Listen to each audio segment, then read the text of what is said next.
जब आजादी के 100 साल होंगे 2047 में हम विकसित भारत बना के रहेंगे। 140 करोड़ देशवासियों के पुरुषार्थ से इस लक्ष्य को हमें हासिल करना है कि हम कभी फ्रेजाइल 5 में गिरे जाते थे।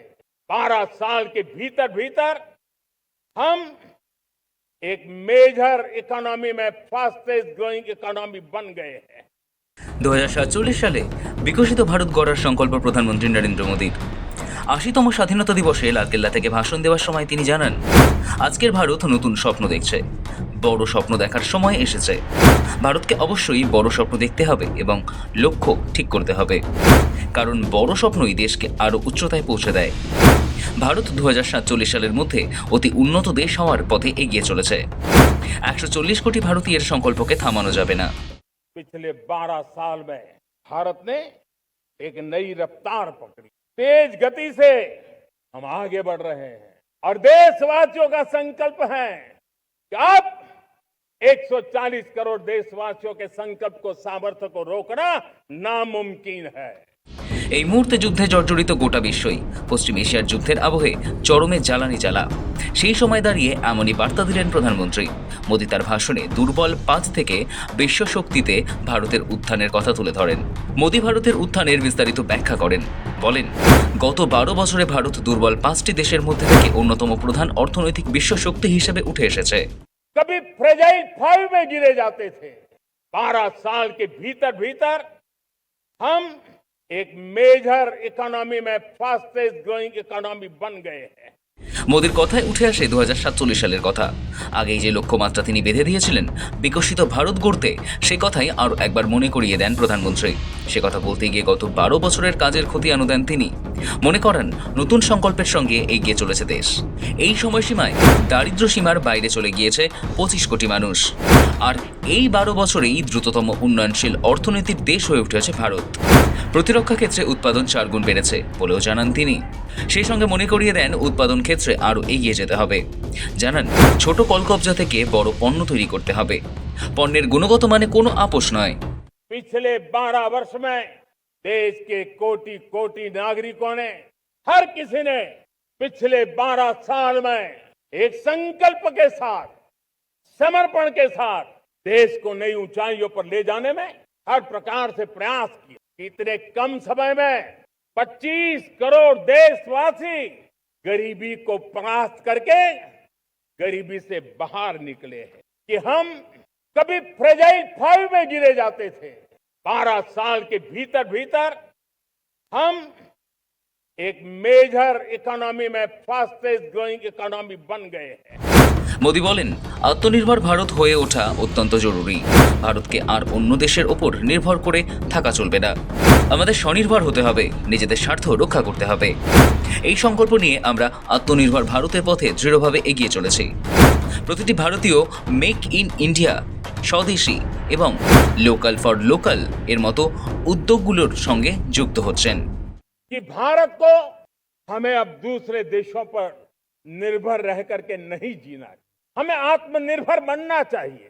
दुनिया में बहुत कुछ मिलता है, सस्ता मिलता है, जल्दी मिल सकता है, लेकिन उससे हमारा सामर्थ्य तैयार नहीं होता, न हमारे सामर्थ्य की कसौटी होती है। और इसलिए हमें भी अपनी क्षमताओं को बढ़ाना है। अपने हितों की सुरक्षा हमें खुद को करनी है और इसलिए आत्मनिर्भर भारत का संकल्प बहुत दृढ़ता के साथ हम लेकर के आगे बढ़ रहे हैं। मेक इन इंडिया, स्वदेशी, वोकल फॉर लोकल, इन सारे क्षेत्रों में आज हर भारतीय का मन जुड़ रहा है। প্রধানমন্ত্রী আরও বলেন, আজকের ডিজিটাল ও প্রযুক্তি নির্ভর বিশ্বে চিপের গুরুত্ব অপরিসীম। ভারত এই খাতে স্বনির্ভরতার পথে এগিয়েছে। ইতিমধ্যেই 3টি বড় সেমিকন্ডাক্টর কারখানা স্থাপিত হয়েছে। আগামী 7 থেকে 8 বছরের মধ্যে আরও 5টি থেকে 8টি সেমিকন্ডাক্টর কারখানায় খুব শীঘ্রই কার্যক্রম শুরু হতে চলেছে। आज की डिजिटल दुनिया में, आज की टेक्नोलॉजी में चिप का महात्म्य हम समझते हैं। कोई भी इलेक्ट्रॉनिक गुड्स होगा, हमारे मेडिकल इक्विपमेंट होंगे, हमारे ट्रांसपोर्ट के रास्ते होंगे, हर किसी में चिप अनिवार्य है। और इस चिप के बिना दुनिया थम जाए ऐसी स्थिति पैदा हो।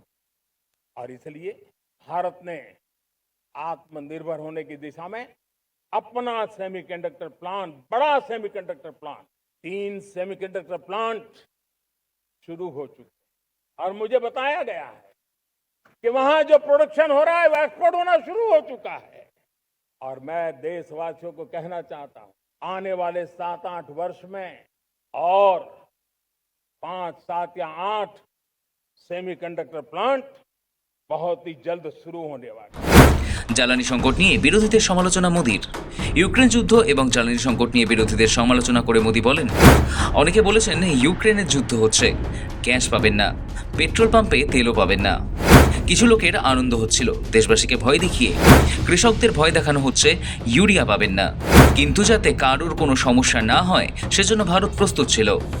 জ্বালানি খাতে বড় সাফল্য হিসেবে পিএম সূর্যঘর যোজনার কথা উল্লেখ করেন প্রধানমন্ত্রী। ইতিমধ্যে 50 লক্ষ পরিবারে সৌরশক্তি পৌঁছানোর ফলে তাদের বিদ্যুৎ বিল শূন্য হয়ে গিয়েছে বলে জানান তিনি। कोरोना से बाहर निकले, युद्ध की विभीषा की खबर आने लगी। कहीं यूक्रेन तो कहीं पश्चिम एशिया, हर जगह पे तनाव का माहौल। भविष्यवेत्ताओं ने तो न जाने क्या क्या घोषणाएं कर दी थी। देश को डराना, देश को भयभीत रखना, देश को चिंतित रखना, इसी में कुछ लोगों को आनंद आता है। वैक्सीन नहीं मिलेगी, कोविड में लोग बचेंगे नहीं, कुछ भी नहीं होने वाला। वेस्ट एशिया का क्राइसिस आया, पेट्रोल पंप पे पेट्रोल नहीं मिलेगा, गैस नहीं मिलेगा, डीजल नहीं मिलेगा, फर्टिलाइजर नहीं मिलेगा। सारी दुनिया भर की अफवाहें फैलाकर भारत के लोगों को भयभीत करने का, डराने का, चिंता के अंदर डुबो देने का। और हम इतने बड़े संकट के बावजूद भी नागरिक देवो भव के मंत्र को लेकर के जीते हुए भारत ने जो तैयारियां की थी, एक के बाद एक कदम उठाया था। सोचा नहीं था कि संकट आएगा, लेकिन उस संकट के समय में ये सारी चीजें काम आ गई। দেশের 80তম স্বাধীনতা দিবসে লালকেল্লায় দাঁড়িয়ে প্রধানমন্ত্রীর ভাষণের বেশিরভাগ জুড়েই ছিল ভারতের অগ্রগতির কথা। তার কথায়, বিশ্বের সবচেয়ে জনবহুল দেশ যদি উন্নত রাষ্ট্রে পরিণত হয় তবে বিশ্ব ভারতকে ভিন্ন দৃষ্টিতে দেখতে বাধ্য হবে। ব্যুরো রিপোর্ট, সময়, কলকাতা।